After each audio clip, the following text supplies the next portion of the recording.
So as promised earlier, we actually have a podcast with me, Pete, and Ben again to sort of just go through the deadline day business, go through the state of the club in general, and there's a few other things. And I'm going to talk about Martin Bain because a few people on Twitter are actually getting under my skin about him because it's really starting to get annoying. But anyway, we'll delve into that in this week's show anyway. So how are you, Pete and Ben? Both here. Pete's actually with me. Ben's being really professional. He's going by a call. So how are you both doing? Yeah, not bad. I've recovered after Barnsley. Just about, yeah. Have you needed any therapy? Well, today's my first day. I haven't had it. Okay, well there you go. Right. I'm still getting therapy. Is it in the name of Foster's? No. That's why he's ill. Is that why he's ill? Oh, that's why he's ill. He's got Foster's down in his system. That's his therapy, isn't it? Yeah. That's the one. Yeah, I was going to say, I remember when we did the live pod, even though people couldn't see it, you were just raising your can of, well, he was raising his can of Foster's everywhere, wasn't he? So that was just funny. But anyways, right, so there's a few topics we're going to go into talk about. Obviously, for those of you who've been living under a rock, the deadline day surpassed yesterday, and what a surprise. We said we needed a striker, we didn't get one, but we'll delve into that shortly. So the first thing I want to ask in a general consensus, how do you both feel about deadline day? How you feel it went? Pete's giving me a really funny look here. Like you say, we'll touch upon it in a minute. I think not signing a striker was criminal, but before going to that, I said we needed a winger, a centre back, and a striker. A lot of people said we needed a ball playing midfielder. Fair enough. So, I'll start with Johnny Williams first. Haven't seen much of him.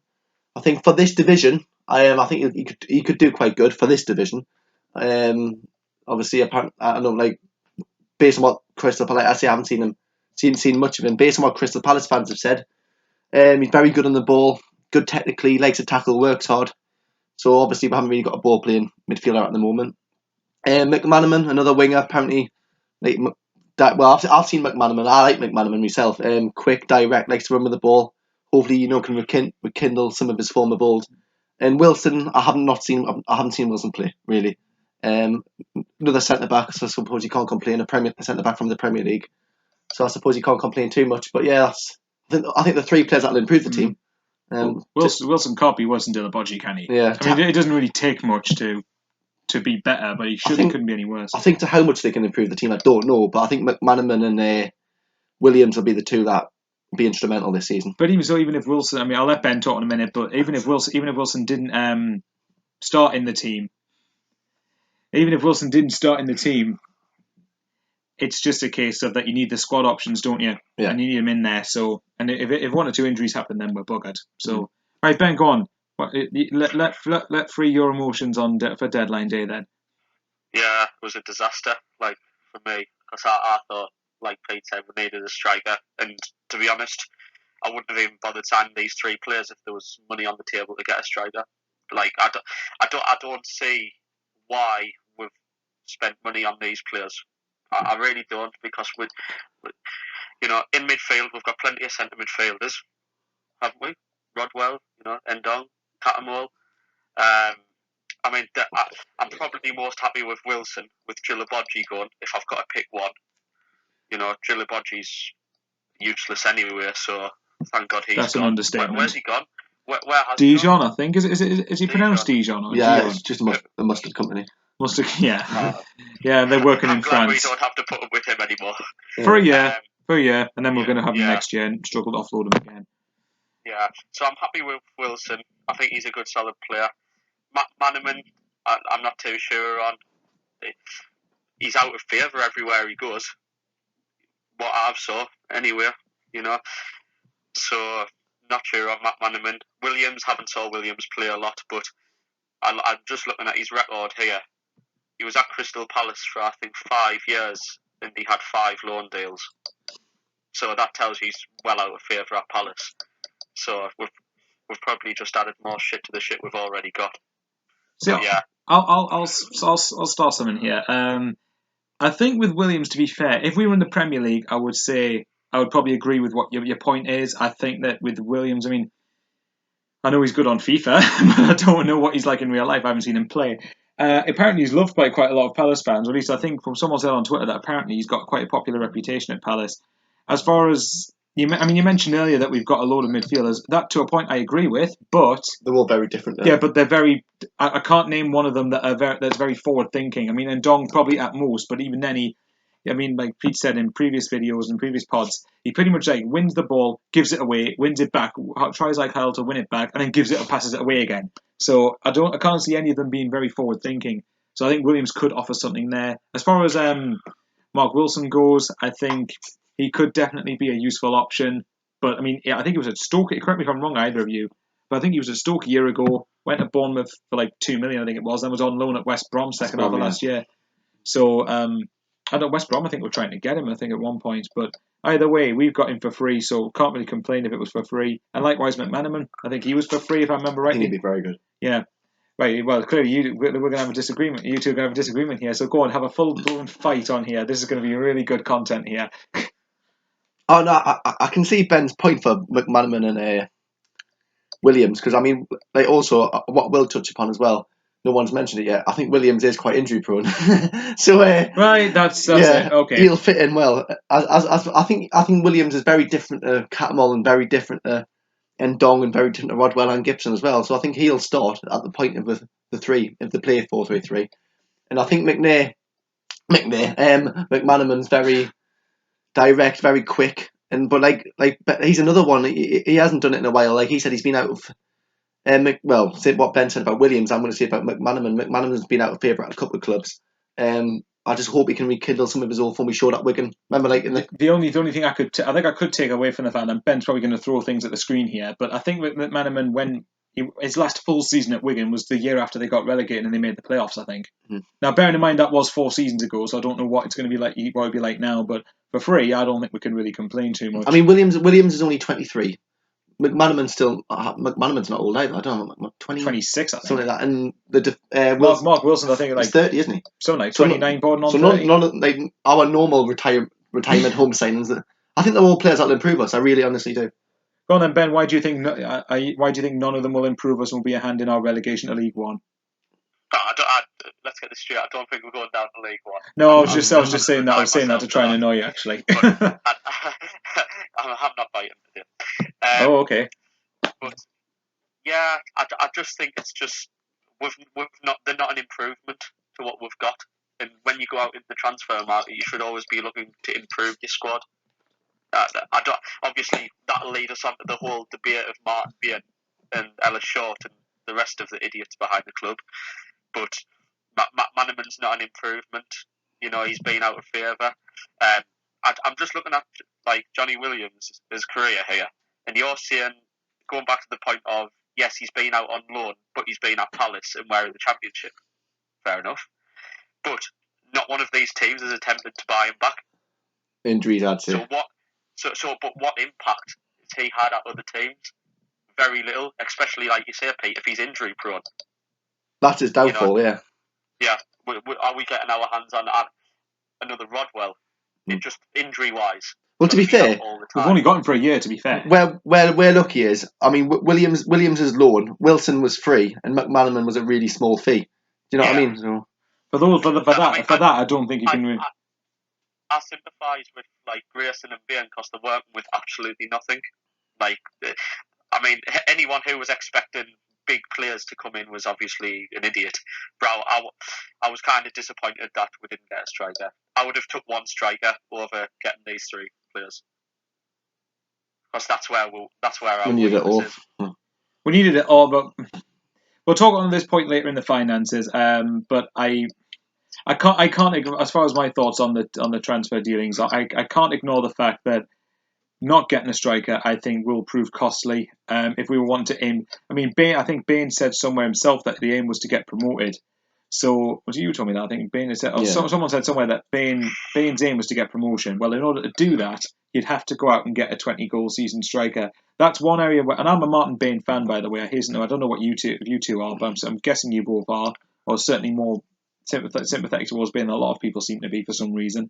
But as far as Bain goes, that's the only criticism from this window I would have, that he could have released some funds for Grayson, or Ellis Shaw could have released funds to get a forward. But I'm not going to that too much. I mean, like you touched on earlier with McManaman and Wilson coming in for free. I mean, they were under contract still at those clubs, so I don't know how they came for free. Or did they just get paid off by the clubs to go? Probably. I mean, don't get me wrong, it's 3 players I wouldn't say I've seen a lot of, but I would say it's 3 players because we're in the Championship, because we're not that good. I think it is 3 players who will improve our team. And even if they don't improve the starting 11, they'll improve squad I mean, options, surely. McManaman's better than Honeyman, surely. Or Gooch, or whoever's going to play on the other side. Is that because he tackled Haidara? Yeah. Yeah, which I don't condone, by the way. That tackle was... I mind you, it's got Newcastle fans annoyed, hasn't it? Yeah. And I'd rather Williams here than Khazri if Khazri's not interested easily. Do you know what I mean? Well, Williams apparently... didn't Williams apparently drive 8 hours to get... Because he was with the Wales squad in Cardiff training, apparently. I think they've got the qualifier at home tonight or tomorrow. So he apparently drove 8 hours up here and then went straight back. So, time will tell on that three anyway. But I mean, if that's anything to go by, I think then that's the right attitude we need to have. Obviously, I know Ben, you'll say the injury thing, but it's a low risk one for me because again, Wilson technically as well, but both of them are only going to be here for 1 year. So who? I suppose Williams in the and Wilson. context of things, Michael, you pay for what you get, and we've got 3 players that are out of favour at the teams they're at. We haven't paid for them really, so time will tell. All Premier League clubs though. If you're going to go off the argument, you pay for what you get. Kirchhoff and McGeady. That's the counter argument I could make to that. I know what you mean. In general, you have to pay more to get the better quality players, but you don't always need to pay ridiculous amounts of money to get to someone who's half decent. With Kirchhoff, you got a player who was injury prone. Yeah. That's true, but he was class. Yeah, but he was class when he was on the pitch, which was 2 games out. Which, well, to be fair though, in his first few months, he was rarely off the pitch. In terms of what I would say is our squad's stronger now. I'd say definitely. Which you still need, in my opinion. I'd say our squad's more stronger. Yeah, I mean, I think squad depth's obviously stronger. I wouldn't say that our squad's stronger on the pitch, bringing these players in. If you're putting these into the first 11, I don't think we're any stronger. I think we've finally got a bit of pace there now, pace and creativity, which I've been crying for. I think we've got that now. I remember as well. It also depends on what formation. I mean, it depends on what Grayson's tactics are. What formation are you going to play for the next couple of months? I mean, again, we are going to need to rotate. We're going to get injuries. We're going to get fatigue somewhere down the line. You saw how it affected we're against Leeds, playing the same 11 3 times in a week. So time will tell. That's it. Well, I mean, are we calling a peaceful truce here then? We'll just agree to disagree. Yeah, definitely. I can see Ben's point about the not getting a striker. I think if we got, I don't know. If we got a striker, I think I would have been more optimistic of having a good season. But the fact we failed to get one was just, I can't ignore that. It was failure. I mean, my annoyance comes from the fact that we've been tracking McCormack all month.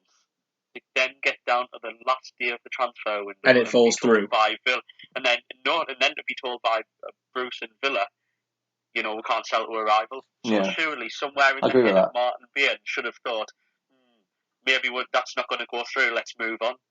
Yeah, no, I agree with that. That's fair. But instead, they just didn't. And then they're talking about Jordan Rhodes.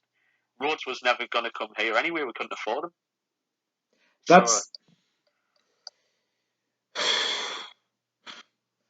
Yeah, I think the McCormack. Well, I said a few. I don't think I've said it on air, but I said it to you guys a few weeks ago, and I did question. I was amazed no one was questioning it. Why would Villa want to loan a player to Sunderland who they should be or potentially would see as a rival to try and go up, regardless of our current situation? Villa won't think, their financial situation means they've got no hope of going up. Villa wouldn't be complacent enough to think that.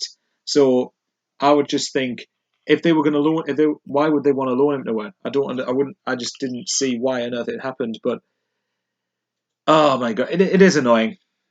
It is annoying. But anyway, so we'll move on to some questions. We've got 2 questions here, and the first one sort of leads into the striker argument. The first one's at James XO. Oh, sorry, James, who was on the podcast. I think back in July, I think it was, whenever we did it. So we've actually got your question. Hopefully, I've got your name right, mate. By the way.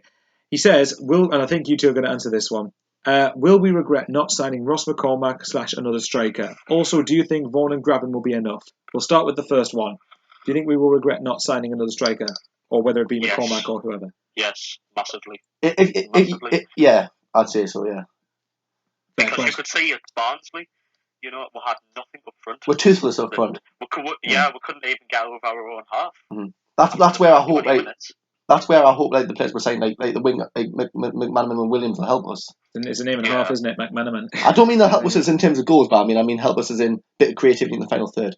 We've just got to rely on Graben. Well, we've just basically got to hope Graben hits form, McGeady hits form, and McManaman hits form. We've just got to basically get goals all over the pitch now. But that's obviously harder because you could. The thing, what I would say is, with Barnsley, I mean, it's the same. I mean, with the exception of probably, I mean, Ben, you'll know this more than me, but with the exception, from the impression I've got, is with the exception of Norwich, every game we've started very well and created chances, and we've not killed the game off. Now, this is where I think if you had a clinical goal scorer, games like that would be finished in the first 20 minutes because we do create chances. I mean, look, McGraven hit the bar against Leeds. We had a good couple of chances against Derby, one where McGeady could have scored. Who was it against Barnsley? We had that one where Honeyman was trying to pass it through to Graben. Had that pass gotten through to him, I think that would have still gone in. But saying that, I don't know. I mean, I don't know what you think. What do you think, Ben? I mean, that's the thing that annoys me because now it wouldn't. I mean, basically, if we keep on creating, dominating the early parts of games and not taking the chances, then that's seriously worrying that we didn't get a forward. It's always the same. We start the first 20 minutes really positively, and then we get caught by a sucker punch, and everything kind of falls flat. We haven't got someone who reinvigorates the game for us. Well, that leaders, don't we? Yeah, I'd agree. I think that's a team thing, though. Not getting back into the game. I don't think as a team we've got enough confidence. Hopefully the new guys bring it in. Yeah, I think hopefully they prove us all wrong. Oh, me wrong. You said at Barnsley, I think you were spot on. If you go 1-0 up against Sunderland, you've won. More or less, or you're guaranteed to almost certainly get something out of the game. I think so too. And that's the mentality that seriously has to change. I've already said many times why I'm sick of the players just giving up playing after we go behind. But I think the answer to that question, yes, we'll definitely regret not signing a striker. In terms of Bain's targets, we'll definitely regret not signing a striker. We'll probably still like bench, but definitely not going to go down. Not a chance now. But I think that's very sad. I don't know if we'll regret not signing McCormack, because if McCormack had a shit attitude and he came here with that attitude, then I don't want him here. But we'll definitely regret not signing a striker. I don't know who, but yeah. Yeah, I'd agree. I think certainly the first. I mean, sorry, James, we've pretty much made your question probably turn into a 5-minute long discussion. But I think we all agree in the unanimous vote that we will regret not signing a striker. But I'm not that bothered about McCormack. No. Then again, to be fair, we have got the free agent markets, but it's not really going to be anyone who's going to. I don't know. There's a few on there. De Rossi, you say was one, even though there might be. I'll have them all, to be honest. Even though might be the slight issue of wages, but just not very much. So I mean, what do you think, Ben? So I'm guessing you say yes as well.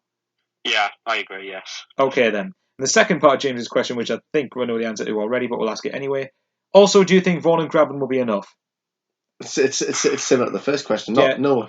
To me, latter possibly. Former, no chance. Yeah, I mean, we need to hope Watmore can come in and hit the ground running as well. I mean, Watmore could be worth a try up front because he played up front for England under 21. We've got now to lose, really, have we? If that's the case, if we create a chance, we're not going to score goals. Then Watmore, I think, if you can come back with a relative amount of pace and still have what you had, a remote of what you had before. In this league, I think that could be enough to win us matches. Mm-hmm. Well, just providing he's clinical enough. What do you think? I would say get as close. This is a massive if. Like you said, we need everyone to contribute with goals.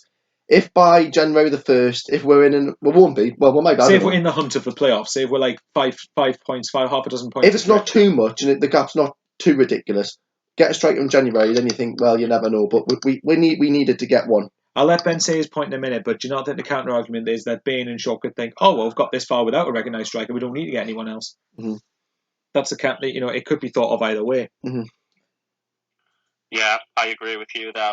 But I hope we do get to January, we are chasing for the playoffs, and then we can go and strengthen again, and maybe go and push for the top two, because the championship changes so much in the second half of the season. It's not impossible to be pushing for the playoffs and even go automatically. But like you say, there's always the argument: will Bain view it as a success without a striker? Maybe he will. Maybe Watmore will come back and he'll be 20 goals. Yeah. Maybe Watmore will score 20 goals when he comes back. You just don't know what type of Watmore is going to come back. I wouldn't put it past him in this division. No, I wouldn't. But it's just a big gamble, isn't it? I think Grayson's probably thinking now. I hope for hell that Watmore comes back firing, because if not, and Graben's our only source of scoring goals, well, we're not going to be anywhere near. I know this lad's not probably good, he hasn't done anything yet, and I don't think he will either. But even if Vaughan just scores 10 to 15, he really needs to pull his finger out of his arse, because I've been so disappointed with him so far. Yeah. To be honest, I haven't been disappointed because I didn't expect anything from him. I expected a few goals from him. No, I didn't. He's probably come with the prospect of being on the bench, though, hasn't he? He hasn't been expected to start every game. Mm-hmm. That's what I'm saying. That's why he should be playing well, shouldn't he? Because he should take this chance to prove. I don't think it's him not taking his chance or his attitude's bad. I just don't think he's good enough.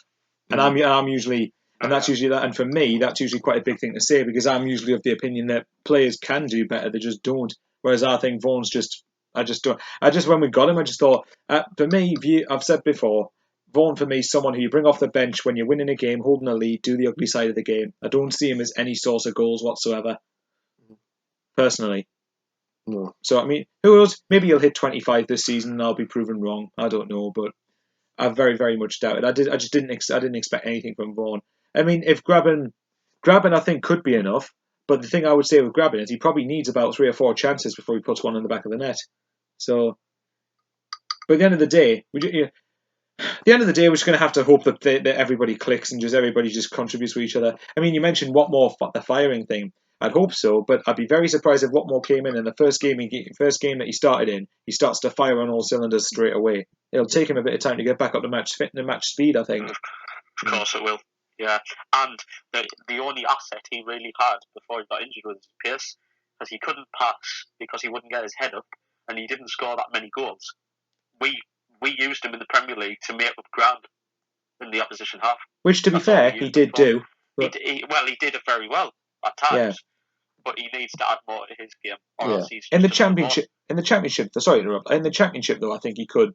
I think he could do it because the opposition's not going to be as good as it. I mean, I know that in terms of like a fight and battle, they'll be up for it. But Watmore is the type of player that I've got the impression that he gives his all. So, I think if he gets a bit of his raw pace back, or still has it rather, and then still has that attitude, I think that'll go a long way.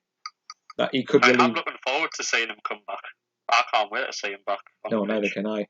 So that's what I mean. Like, if you've got Watmore, McGeady, McManaman all in the same team, that's good. And Williams, it's quite a creative, quick side, that, isn't it?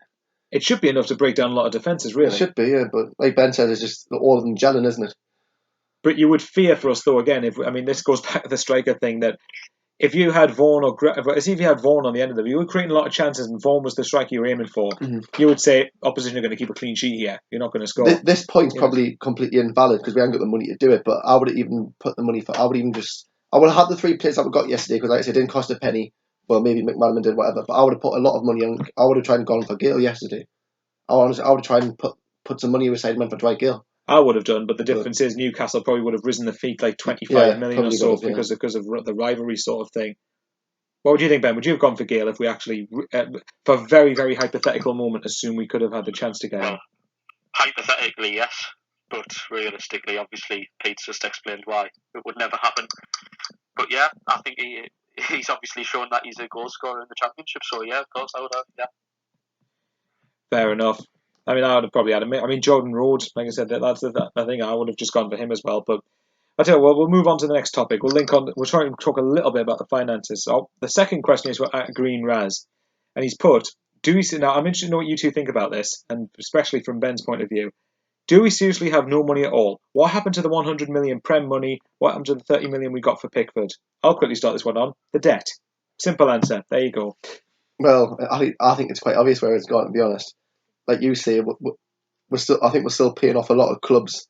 Previous instalments for previous transfers. Like you say, for instalments. Apparently, what I heard the other day, we're still paying for Liam Bridcut.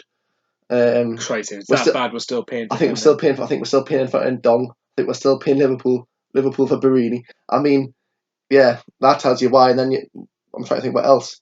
Like you say, all the money's gone on the debt.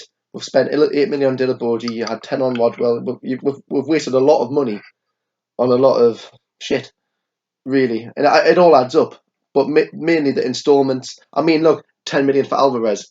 There's another 10 million straight away. Exactly. Of a player we don't even have. So yeah, that's where it's all went. It's all went on the debt, instalments, the Alvarez thing.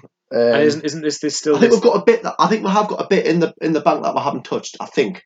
Like apparently we had 5 million to spend. Well, we hadn't seen that. 5 million's nothing, obviously. But apparently we haven't seen that. But the argument is, if you pay for everything in instalments, you could just use the 5 million, go and get a really good big player, and just pay the first of instalments off. Do you? You don't even start paying it until a year or 2 years from now, do you? Yeah. I'm not a finance expert, by the way. So Ben, this is why I'm interested to ask what you think, because you're pretty much bigger in your business and market and stuff than what me and Pete are. So you might be able to have a bit more insight than us. But what do you think? Well, like I was reading Sunderland's finances a few weeks ago, and I came across in 2015-16 they made like £33 million loss, and that was before tax. So that was 2 seasons ago now, and then all the players that we've bought since then will still be paying off. We'll still be paying Ndong off. I've got no doubt. We'll still be paying that one off for a few years, actually. Yeah, we'll still be paying past managers off. That we've sacked. I mean, you can take out Allardyce and Advocat because obviously they went at their own will, and we got compensation for that. Well, for Allardyce, certainly. At least we're not still paying Moisey off. I don't think I could have tolerated that. Imagine that. You don't know the way we negotiate. Really, No. That's also part of the problem. Free cheesy chips and blue panda pop for a year. Yeah, that's your compensation. We'll sack you, but there's your compensation. How about a lifetime supply of cheesy chips? There you go. Sorry, go on, Ben. And again, serious cause for concern is how we sell players. We're not bringing any money in, even off the Pickford deal. That'll be over 3 or 4 years. So there's no way we'll see the full 30 million for a few years yet. So when people are on Twitter going, well, where's the 30 million going? What's Bain doing with it? Truth is, he hasn't got it. He hasn't got it yet. And this is what people outside the club need to start realising, the way transfers work in the modern era. You don't get the money straight away. It's staggered, and that really annoys me. And it puts Bain under more pressure that he doesn't need. And when he hasn't got the money, what can he do? Do you know what? This is a great way to segment into the next point, Martin Bain, because I'm not going to name names on Twitter, but there's a good few people that really, really are strongly against Martin Bain, and I'm getting just as fed up and sick of listening to it over and over and over again. Half of them are going on like Bain is a bullshit part of a conspiracy that, quite frankly, I don't think exists at the club, and I'm just getting sick of the criticism he's getting. Sorry, Pete looks like he's got something. Yeah, just Cameron just put this in the chat. I think this is really interesting because it's just on what we were discussing. Apparently, we're loaning, because obviously I know Cameron knows a couple of people at the club, apparently the players that we've loaned them and haven't bought them permanently. Obviously, one, because we can't afford them, but two, because we don't want to, see if we did buy them, we would have to owe other clubs a sell-on fee, and if by doing it this way, we don't have to. If you know what I mean. Interesting point. But again, you got to remember the players we did sign permanently. Like the players we signed permanently weren't for big fees, were they? Yeah. I mean. Obviously, then he just said transfer payments come in installments, but sell-on fees are paid up front. So well, that's interesting. That. Yeah. I don't know, because I think the players we signed permanently. I mean, look at McGeady, for example. I very much doubt that's going to be in instalments. I think that'll be paid up front straight away, I would imagine, because it's only 250k, and in today's market, that isn't. I don't know. I don't know finances again, but I would imagine that we wouldn't be waiting. It wouldn't take too long to pay that one off. As far as I was talking about Bain earlier, it really gets my blood boiling. Where's this hatred for Bain come from all of a sudden? I don't get it. Are they saying that he's absolutely crap because we signed Dillabodji? Are they saying he's absolutely crap because we got relegated last year? I don't see what point people are getting at here. I really don't. Dillabodji was a signing that Allardyce was looking at.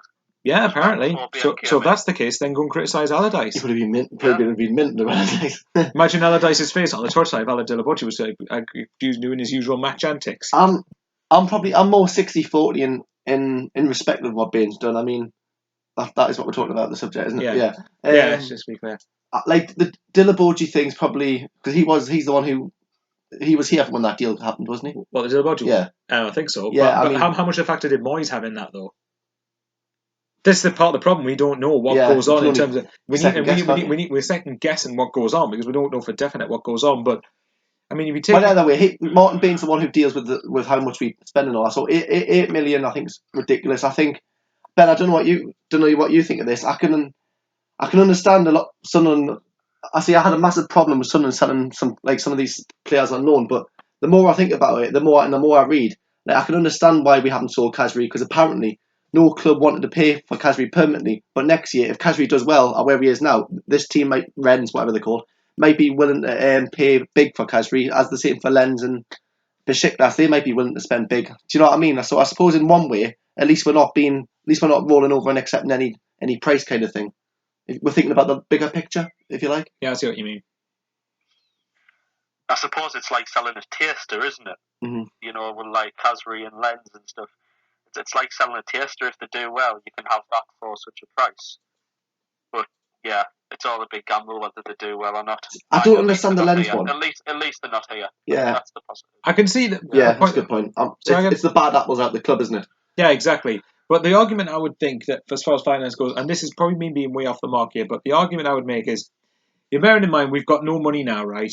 And we've just been relegated from the Premier League, where last year we would have got a fair amount of TV money. Yeah. We're doing something like 97 million or whatever it was from finishing bottom of the Premier League. All of that will go towards the debt. This year as well, we should get the 30 million from Pickford and 40 million from parachute payments, roughly. So if you're talking rough figures, that's about, 160, 70 million? Or something like that. That's probably round about the figure that the debt's on. So I don't know if it's 110 or 100, whatever it is. But that's going to go towards the debt. And then this year, we're going to have a massive loss in revenue, and we're going to have next to no. And so imagine what we're going to be like next summer. There's going to be barely any money there. That's where especially I sympathise with Bain. I think Bain and Grayson have done well on the budget that we've got, but at the same time, I think where we could have done better is we could have sold like Lens. I don't understand the Lens one. Like Ben, I know you're like obviously we like with Lens. I mean, we could have sold. I don't believe for 1 second there wasn't a club out there who wouldn't have paid money for Lens, big money for Lens. I don't understand that one. Kasri and Barini, fair enough, maybe, but for Lens, I don't understand that. Dillaboji, Bain could have done that better. But overall, I think like I said, we've made profit on a couple of players since he's come in. I think yesterday as well. I do sympathise with Bain on the Dillaboji one, because I don't know anyone who would have been sane enough to pay money for him. So. The only difference where Bain could have been done better was probably getting a good fee for Lens, because I don't believe no one would have had Lens, and also the Dillaboji deal. But like I see, we've got no money. I mean, his hands are tied behind his back. Exactly, and I think Ben will probably agree with this. And he's also working for an owner who wants to sell the club and has wanted to sell the club for years and years and years. No, it's not easy. It doesn't give anyone any guarantees, does it? And Short's not going to want to spend. Short's not going to want to just throw around ridiculous money when he wants to sell the club, is he? Well, he's trying to tear the value down, put more value on it, because he can't sell it right now with the valuation that it's at. So any smart businessman would try and take a bit off the value and try and get rid of it. So it's not just me then that doesn't get where people are coming from when they slag Bain. He could have done better. He could have done better in certain things, but I'm more with him than against him, definitely. Yeah, but he has done more positive than negative, though, hasn't he? He has, yeah. And I don't know. I think people are just looking for a scapegoat, if I'm totally honest. Thank you. People are looking at the club going, right, and there's loads of them, even on other Sunderland podcasts, not mentioning any names in particular, but there's people that will sit there and criticise him for things that he hasn't actually had control of. You know what I mean? And he doesn't control who goes out on the pitch, so to speak, when they cross the white line. And they're the people you should be criticising, the players. It was the same last season as well. Exactly, them, and also the person who it all stems from, Ellis Short. Mm-hmm. He's the one who deserved it. I mean, again, as much as Martin Bain, I understand. I do agree with Pete that Martin Bain, I think, getting a goal scorer, but that costs money, and Short's not going to give him it, so I don't see what the point is there. Don't see the point in criticising him for that. What's the other one? Dillaboji and Lens. Yeah, he could have done better on those things. Not everything he's done I agree with. The ladies being made part-time I don't particularly agree with. But he's got rid of the concerts, which, I mean, you two may disagree with me on this, I don't know. But the concerts, for me, don't offer anything on a football side of things. You've got to remember, they'll get money from the concerts, they'll get revenue for the town, the city, for big names performing at the stadium like in the summer. But at the same time, these big names, I think Beyonce's played there before, Little Mix has played there before, they won't have come cheap to hire to play concerts there. You've got staffing, cafe, people serving food and drinks, stewarding, policing. It's not cheap to organise, and he got rid of Gary Hutchinson as well, which I've been a massive advocate of, because Gary Hutchinson just saw Sunderland as a business, as far as I'm concerned, didn't really care as far as the football side of things. Not underestimating the business side of football, but I think Bain's basically been. I'm interested to see what you two think. Do you both think Bain's been basically brought in to restructure the whole club? It's a process. Yeah, exactly. That's been in debt for years and years and years. I had an owner who's wanted to sell for years. That's also performing poorly on the pitch. I'm sorry, I agree with Ben completely. I think Bain's just been made an utter scapegoat, and I'm fed up of it. I'm sick of it. I think I agree with what you said as well. Don't get me wrong. I know Ellis Shaw has put a lot of money into the club and permanently, in terms of what I've heard. Like, he put 200 million of his own money into the club, and he told Sunderland, "No, I don't want that back. Do what you have to do with it. Fair enough." But at the end of the day, all our, as I've said for ages, all our past decisions, like who we've appointed, are now coming back to haunt us, and that all stems down to Ellis Shaw, because Ellis Shaw is the one who's brought these managers in the first place, which has then led to poor signings, which has then led to debt. So it does all stem down to Ellis Shaw, doesn't it? And eventually everything's led to relegation as well, which has cost even more money. So I tell you what, I'd even go as far as say I would have had Martin Bain in earlier, because we've had Roberto De Fanti in. Yeah, do you know what? To be fair, he fucked me completely over. He did. Spot on. Then you got Lee Congdon, who made an absolute mess. Bain seems the smartest out of the lot of them. Yeah, exactly. Crucify us if I'm wrong, but I don't think I am. No, I don't think any of us are wrong. I'm not saying that people who are against Bain don't know what they're talking about, but it feels like they're just slagging Bain off just because Dillabodji, because of the whole. I mean, you look at the whole thing with them. No one at that football club is perfect, by all means, but you can't just all put the blame on one man. I don't know. Lee Barry Cattermole's close to being perfect. Sorry, I had to get me love affair for him in there. But seriously though, right? And then you look. Another thing about Bain is, look at when we tried to get, what was it, Derek McInnes, and you tried to get Gary Monk and all them. Imagine people are saying, right, well, why do you try to get these managers if you knew he wasn't going to get them? Well, he was going to be crucified if he wasn't seen to be doing anything. Imagine you go up to a manager and say, right, we've just been relegated, we want to go back up, but you've got no money whatsoever. And by the way, we've got an owner who wants to sell, so your position might not be tenable here, or you might not be stable here. So go on, do you want the job? Try and go around different managers and tell me that's easy. Yeah. That probably matches Simon Grayson's attitude as well, though, doesn't it? The fact that he's up for a fight, and Bain would have said you're up against it, or at least he's come and he's given it a go. Where McInnes obviously didn't, Monk didn't. You know, it is the way I see it. I respect Grayson for that. I'm the same. So do I. I'm the same as that. The way I see it now, the transfer window's shut. We've got Grayson, we've got the players we've got. Everyone will just need to all get right behind them. It's as simple as that, really, I suppose. I mean. So, well, apologies for those of you who are listening that I basically had to go on a full-blown rant here, but I needed to get that off my chest because I think people who... I'm going to go for to say this. People who are slagging off Martin Bain need their head examining. I'm sorry. They're people saying that he's done crap. Prove me, what proof is there that he's done absolutely abysmally? There's a couple of things he could have done better. Yeah, but he's not the one who picked... I mean, here's where I will blame Moyes for last year. Bain's not the one who has to motivate the players, even though I've said many times I still stand by they shouldn't need motivating. They should be motivated to go out there and perform themselves. He's not the one who actively got us relegated. Everything, and again, the restructuring the club and everything, that's what he does. So I'm sorry, but, and a point, I'm going to mention a point here on a Twitter debate me and someone called Mark McAllister had with a couple of other people. And he basically made the point in defence of Bain that Bain, I'm pretty sure, does orchestrate the majority of the deals. And he put, we've signed 10 players for less than 2 million, McGeady for 250k. Case closed. Yeah. Sorry that I bored the two of you to death on it. Okay then, well, I'll try and wrap things up a little bit. Now obviously the hope is the next few months we've got to try and get behind them. Obviously our next game is Sheffield United in just over a week's time, so I would say we're hopeful for 3 points, but after Barnsley I'm not going to give any more predictions on here because it just keeps biting us. Sheffield United, it's going to be a tough game. Mind you, they've started well, haven't they? But they've got a goal scorer in Billy Sharp. If we don't keep him quiet, it might be a long day. Like Johnny, I think like William said, the Stadium Light's got to become a fortress now. It's got to be, because away from you can't rely on your away from. So at home, we've got to start winning football matches. But we need to get the first win, don't we? Yeah, we haven't got a exactly. win. That's what I'm saying. Yeah. Albeit it's only 2 games. It's only been 2 home games into the season, but we haven't got a home win yet. Like I say, in the Championship, you win a couple of games, you go on a run, then.